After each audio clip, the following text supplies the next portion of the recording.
Speaking test instructions. The speaking test is 20 minutes. There are 8 tasks in the speaking test. Please try your best to answer all the questions.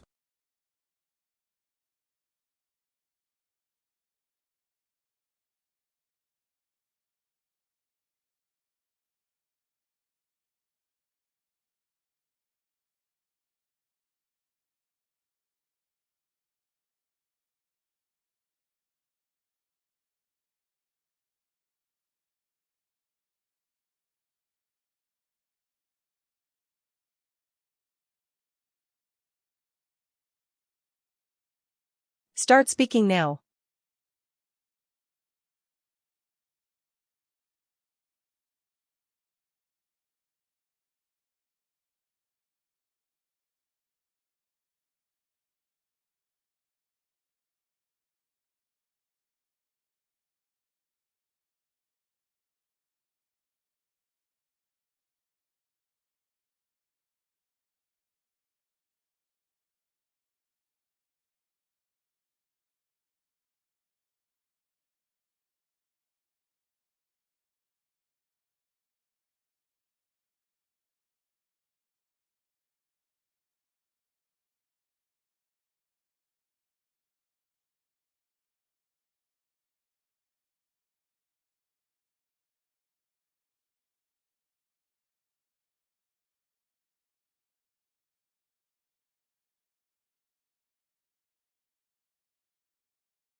Time is up.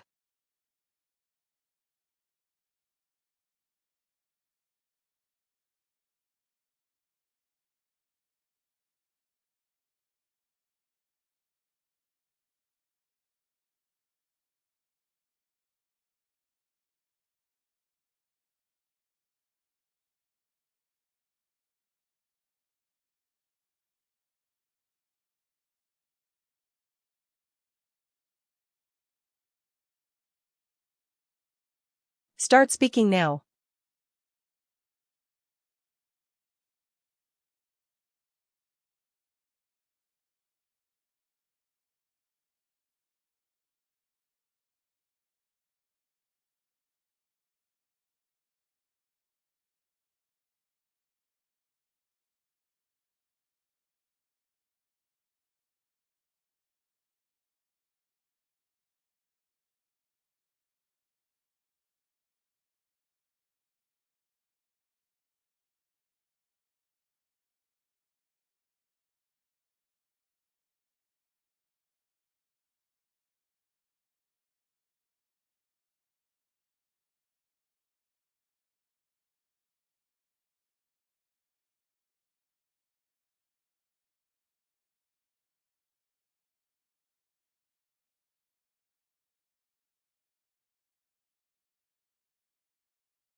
Time is up.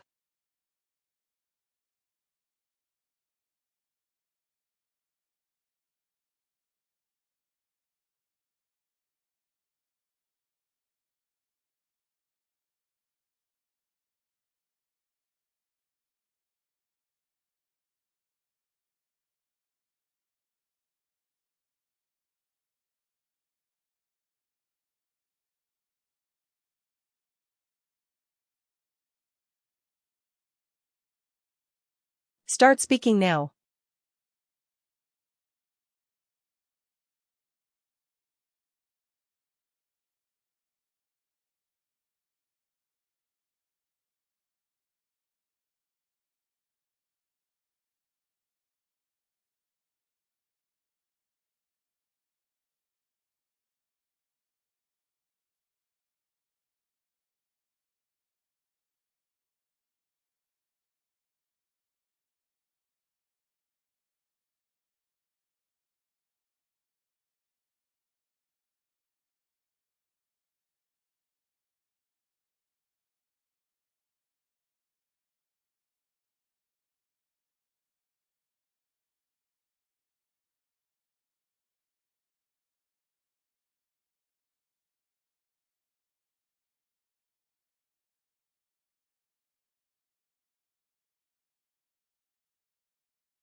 Time is up.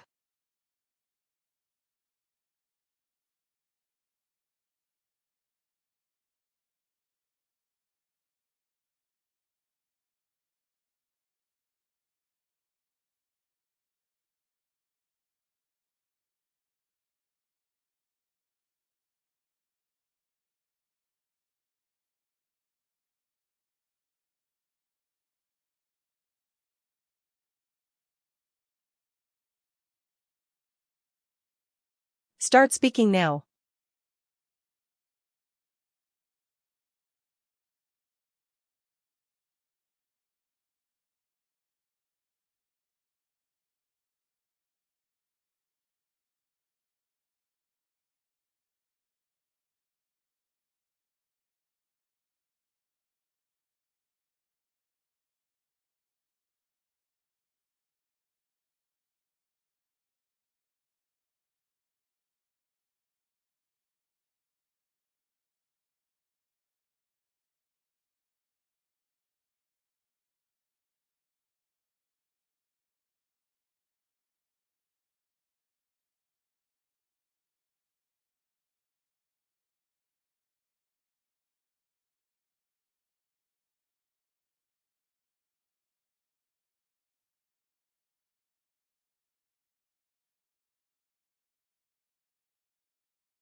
Time is up.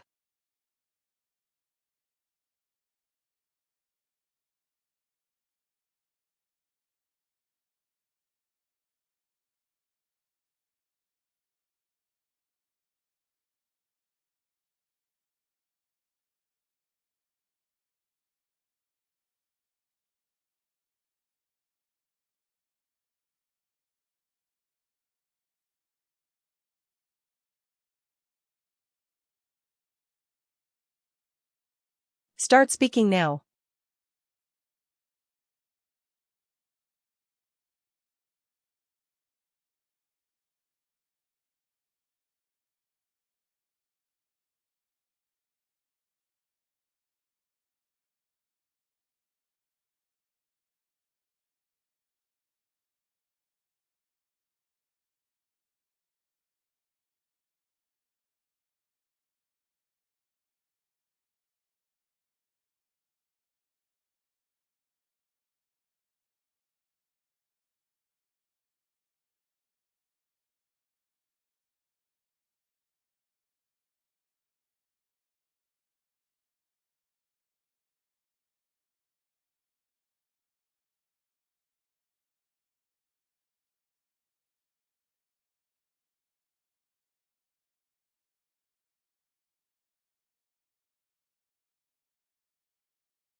Time is up.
Start speaking now.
Time is up.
Start speaking now.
Time is up.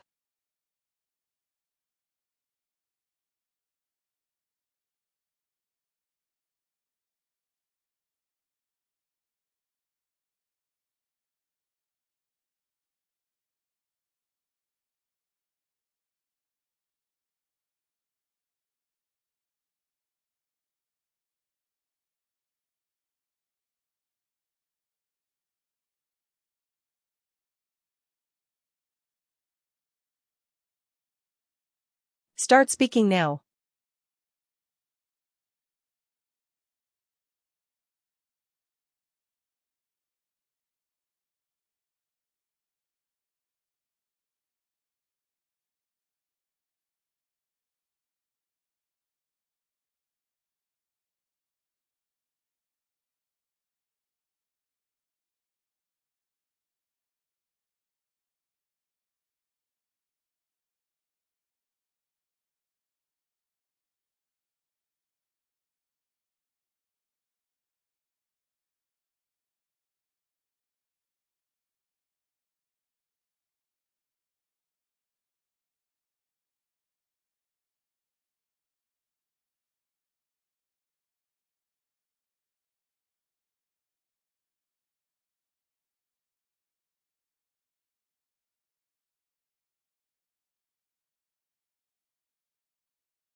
Time is up.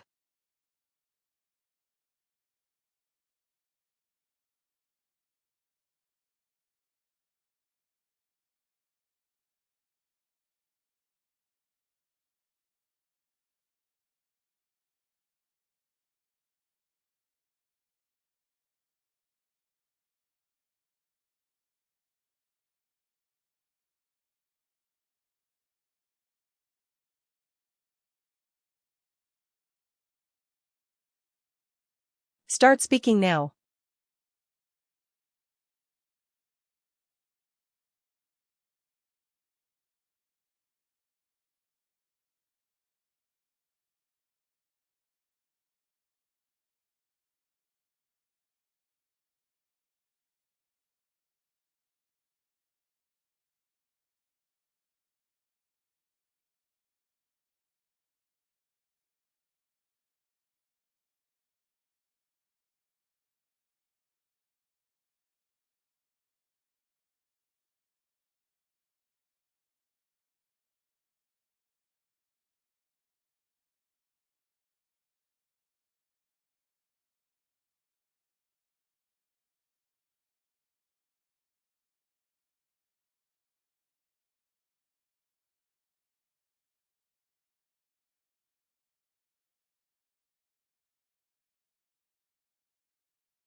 Time is up.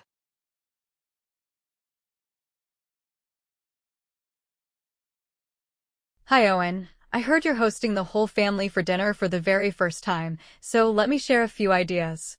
First of all, if I were you, I would settle on the menu at least a week in advance. Pick 2 or 3 dishes you have cooked before, because a big dinner is not the moment to experiment. Another thing you could do is prepare as much as possible the day before. Soups, sauces, and desserts almost always taste better after a night in the fridge, so you won't be stuck at the stove while everyone is chatting in the living room.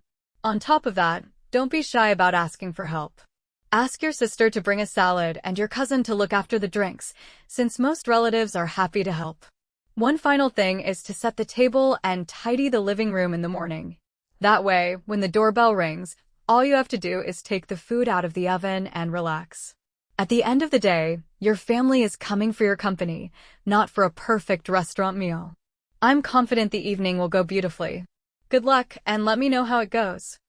I've repaired a few things around the house over the years, but the time I fixed our old washing machine definitely stands out. Before that, I had never opened up an appliance in my life, and I used to call a technician for absolutely everything. Everything changed one Sunday morning when the machine stopped draining and left a small lake on the laundry room floor. Since the repair shop was closed, I watched a short video, unplugged the machine, and opened the little filter door at the bottom. Out came a soggy sock, 3 coins, and a hair clip, along with a smell I will never forget. The moment the water finally drained properly, I felt ridiculously proud of myself. Since that day, I fixed a wobbly chair and a leaky tap as well. It was truly an eye-opening experience. This picture shows a cozy neighborhood library on a rainy Saturday morning, and the mood inside is calm but pleasantly busy.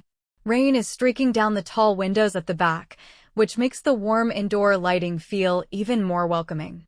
In the foreground on the left, a librarian in a green cardigan is reading a picture book aloud to 3 small children on a round rug.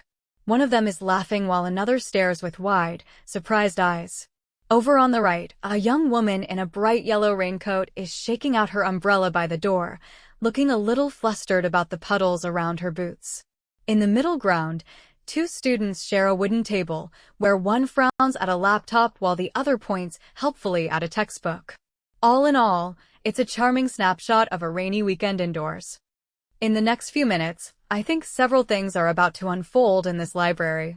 To begin with, the librarian in the green cardigan is going to finish the picture book, and the children on the rug will beg for another one. The boy who is laughing might even run off to pick his own book. As for the woman in the yellow raincoat, she will probably leave her umbrella by the door and head straight for the new releases. Meanwhile, the student frowning at his laptop is going to understand the explanation his friend is giving him, and he'll look far more relaxed afterwards. The older man in the flat cap could add a 3rd book to his pile before he finally checks out. Once the story time ends, the room will likely grow a little quieter again.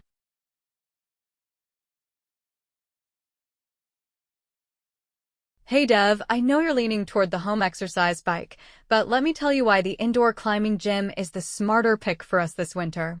The biggest reason is that climbing keeps us curious, since every route is a new puzzle.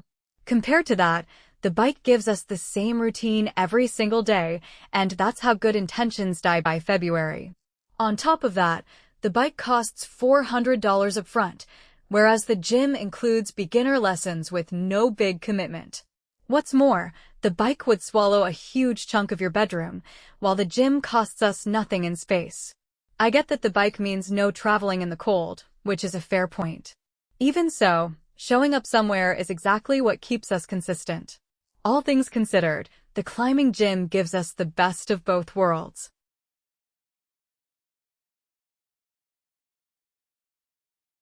Hey Dev, I know you like the idea of a home exercise bike, but let me explain why the community pool pass suits us far better. For starters, swimming works the whole body and it's gentle on the knees, which matters after a long day at a desk. The bike only trains your legs, whereas the pool gives us a complete workout every session. Additionally, the pass is $35 a month, so it would take us almost a year of swimming to spend what that bike costs on day 1. There's also the sauna and the hot showers afterwards, which sound wonderful in the middle of January. I understand the bike means we never have to leave the house, and that's genuinely convenient. Having said that, a machine in the corner of your bedroom usually becomes a coat rack. All in all, the pool keeps us moving. Hi Tessa, I need to talk to you about this weekend, because my brother Felix has asked to sleep on our couch for a week. I've told him yes, and I hope you can live with that.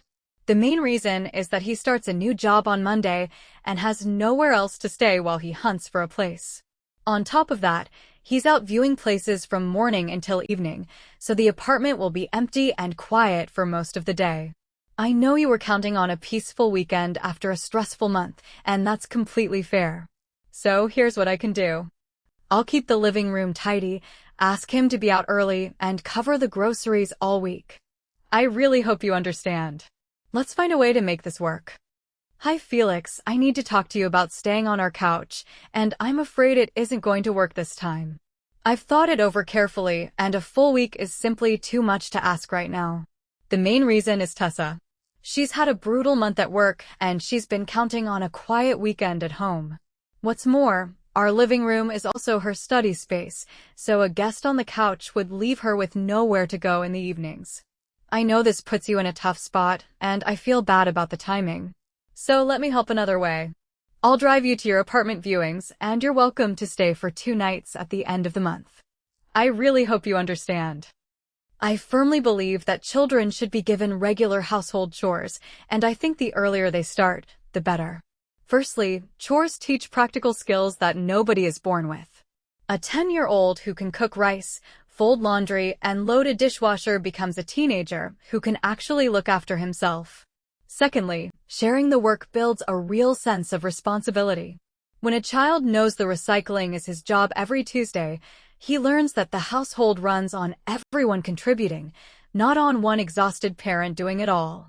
What's more, chores are surprisingly good for confidence.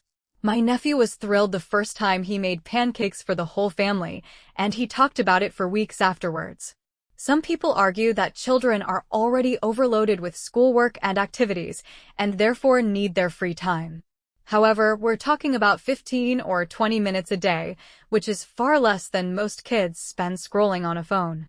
So all things considered, I stand by the idea that regular chores are one of the simplest gifts a parent can give a child.